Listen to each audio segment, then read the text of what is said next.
Ciao a tutti amici e amiche, ben ritrovati sul canale. Oggi ho preparato una monografia su questo personaggio, Ellery Queen, che c'è una serie di libri, un personaggio famosissimo che gli amanti del genere conosceranno senz'altro. Sono tutti gialli godibilissimi ancora oggi. Scusatemi per la qualità del video, ma siamo in inverno, è molto coperto, c'è poca luce e penso che ci si vedrà poco. Meglio di così non viene.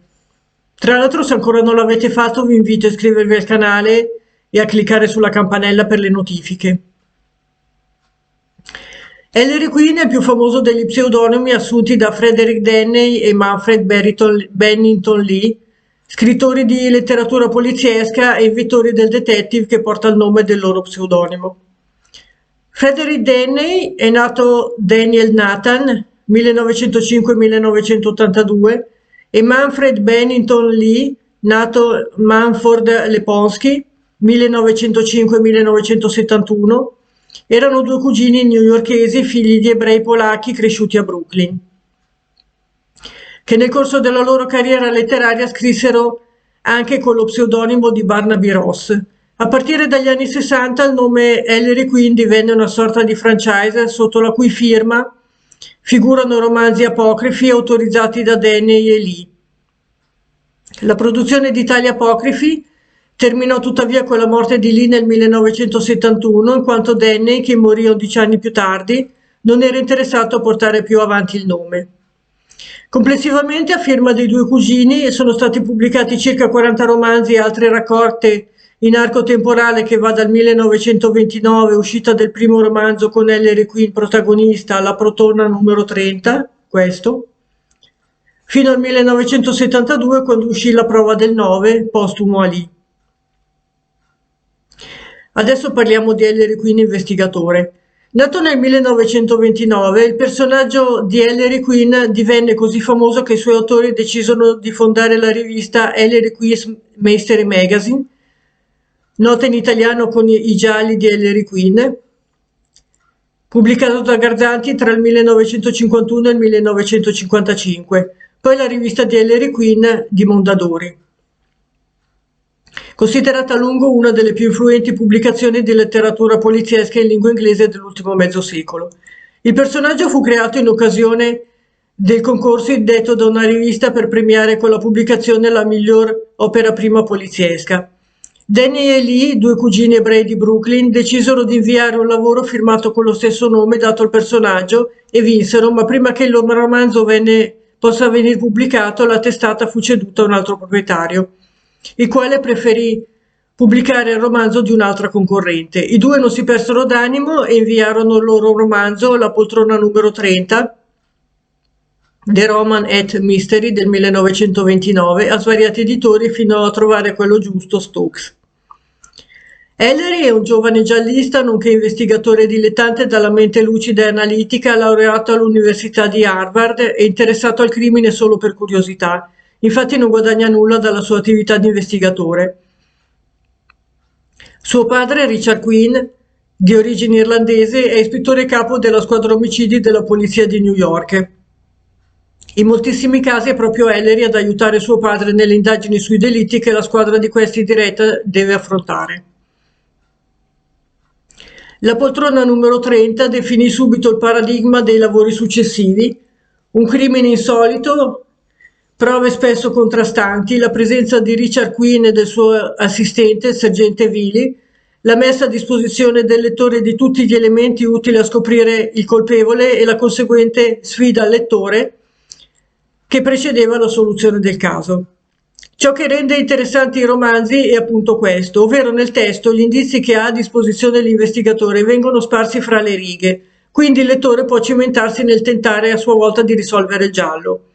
Certo, gli indizi sono buttati lì, non sono palesi, sta alla sua abilità a riuscire a coglierli, ma non è impossibile. Io ci sono riuscita diverse volte a scoprire il colpevole e vi assicuro che è una sfida molto divertente, appassionante.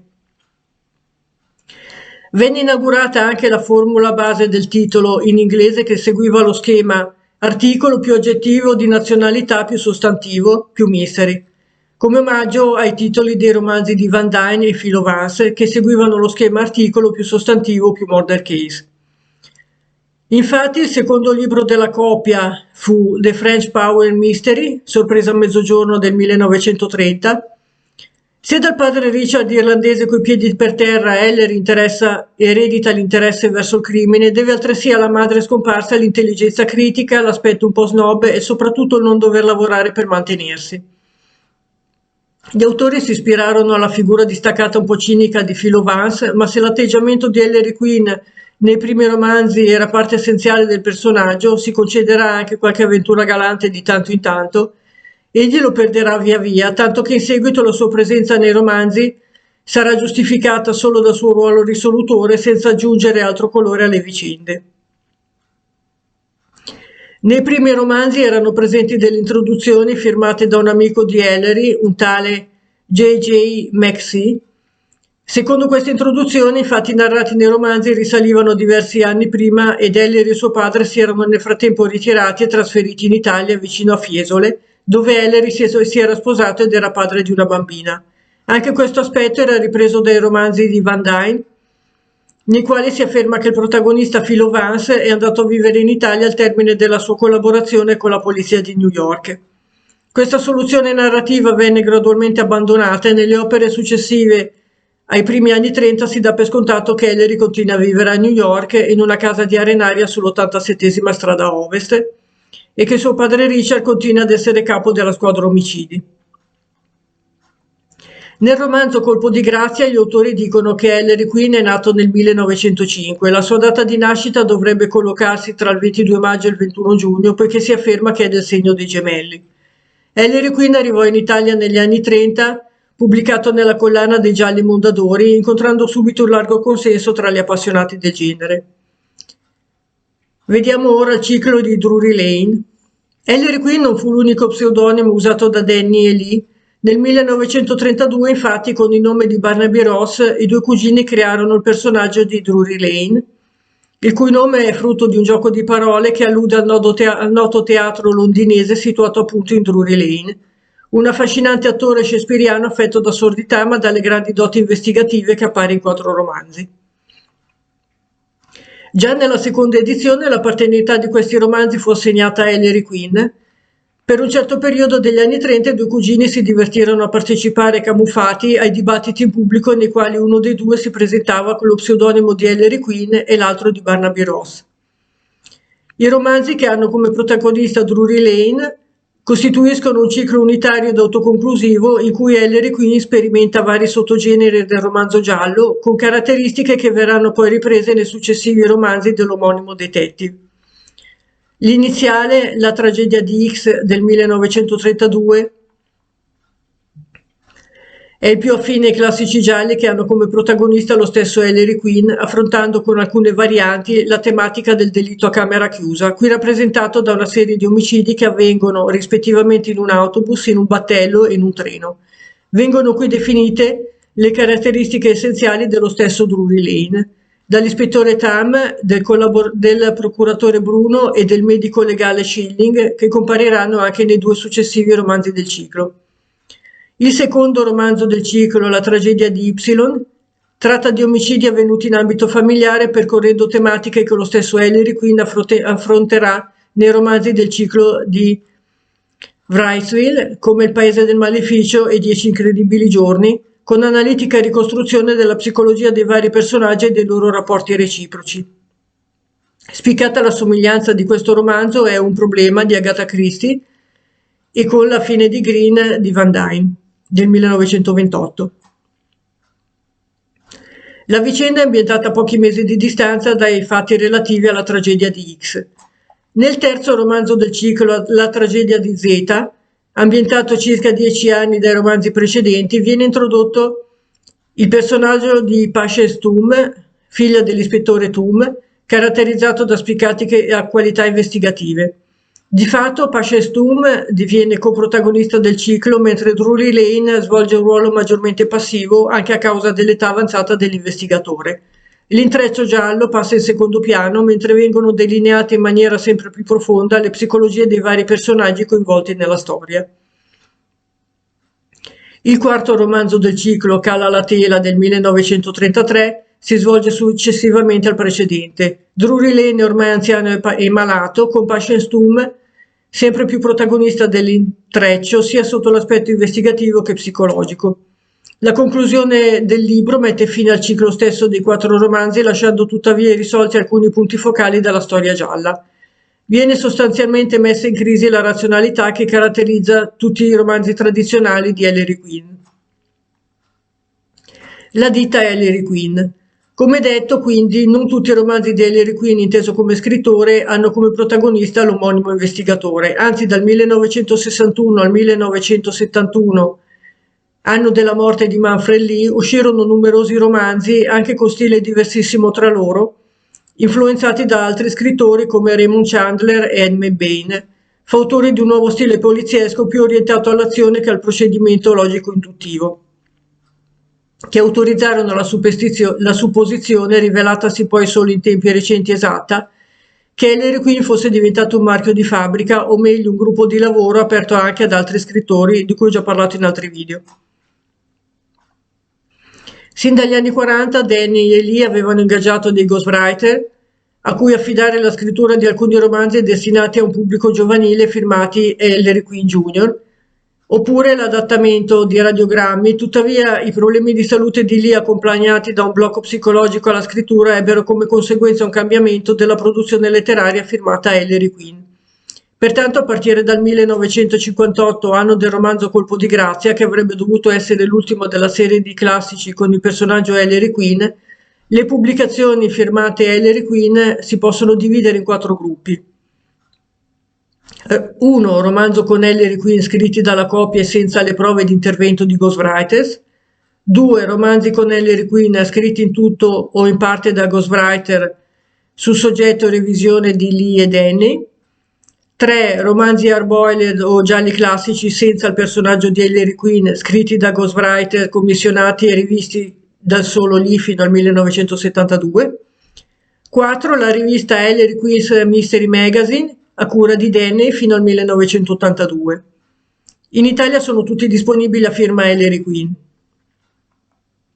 Del terzo gruppo fanno quindi parte i romanzi L'eredità che scotta, Dead Man's Tale del 1961, Il seme della follia, The Madman Theory del 1966, mentre Bentornato Ellery, The Player on the Other Side del 1963, un giallo classico che segnava dopo 5 anni il ritorno del personaggio di Ellery Queen, appartiene al secondo gruppo, dato che fu scritto dal noto scrittore di fantascienza Theodore Sturgeon. Appartengono al terzo gruppo anche la serie di romanzi in cui appare il nuovo personaggio, l'ispettore Tim Corrigan, protagonista di 6 romanzi, 4 dei quali scritti da Richard Deming, tra cui C'è chi spia, c'è chi uccide, Who Spies, Who Kills del 1966, Indovina chi viene a ucciderti, Guess Who's Coming to Kill You del 1968, e Frontiera maledetta, Kiss and Kill del 1970. Il personaggio di Tim Corrigan si muove in una zona oscura tra crimine comune, delitto politico e trame internazionali, tanto che in Italia per la prima volta la Mondadori non pubblicò il romanzo di Ellery Queen nei famosi gialli, ma nella collana di spionaggio Segretissimo. È il caso dei citati C'è chi spia, c'è chi uccide e Indovina chi viene a ucciderti. Un secondo ciclo con personaggio fisso narra invece le avventure di Mike McCall, assistente speciale del governatore Sam Holland e protagonista di 3 romanzi, scritti rispettivamente da Deming, Jill Brewer e Edward Hoch. Dal 1938 Danny e Lee scrivevano sceneggiature per il cinema, cosa questa che aveva indotto una lenta ma irreversibile trasformazione dei personaggi e delle storie. Abbandonato lo schema logico formale delle prime sfide al lettore, la trama iniziò a coinvolgere anche aspetti psicologici decisivi ai fini della risoluzione dei casi. Non mancheranno anche riferimenti a misticismo, simbolismo religioso e occultismo negli ultimi romanzi degli anni 60, in cui comunque il personaggio di Ellery Queen era ormai diversissimo da quello che i lettori avevano conosciuto.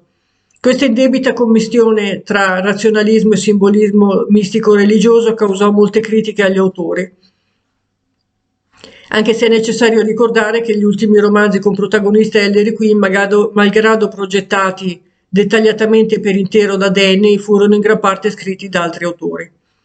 La pubblicazione degli apocrifi Hard-Boiled fu, come detto, un'iniziativa del solo Manfred Lee, morto nel 1971, però dopo il 1972, anno della pubblicazione di A Find in Private Place e The Blue Movie Murders, scritto da Edward Hawke e rivisto questa volta da Denny, non apparvero né romanzi originali con Ellery Queen né romanzi apocrifi Hard-Boiled, dato che Denny si dedicò esclusivamente alla pubblicazione della rivista. Un ultimo romanzo classico originale, The Tragedy of Heroes, fu concepito e portato avanti dal solo Denny e scomparso nel 1982, ma non assunse mai una forma definitiva e fu pubblicato postumo ancora allo stato embrionale. Nel 1961 ad Ellery Queen fu assegnato il premio Grandmaster della Mystery Writers of America. Delle avventure del detective Ellery Queen furono tratti diversi adattamenti radiofonici, un film per la TV e una serie televisiva omonima prodotta dal 1975 dalla NBC e trasmessa anche in Italia nel 79 con Jim Hutton nella parte di Ellery e David Wayne nella parte di Richard Queen. Tra l'altro, per chi non lo sapesse, il protagonista era il marito di Lauren e il padre di Timothy Hutton. Purtroppo alla fine della prima stagione morì e la produzione decise di non proseguire la serie, quindi ci sono pochi episodi disponibili. I libri invece, come avete visto, sono molti di più. Bene amici, mettetevi un bel like e iscrivetevi al canale se il video vi è piaciuto. Buone feste e buon anno a tutti voi e tanta serenità. Ci sentiamo al prossimo video. Ciao, a presto.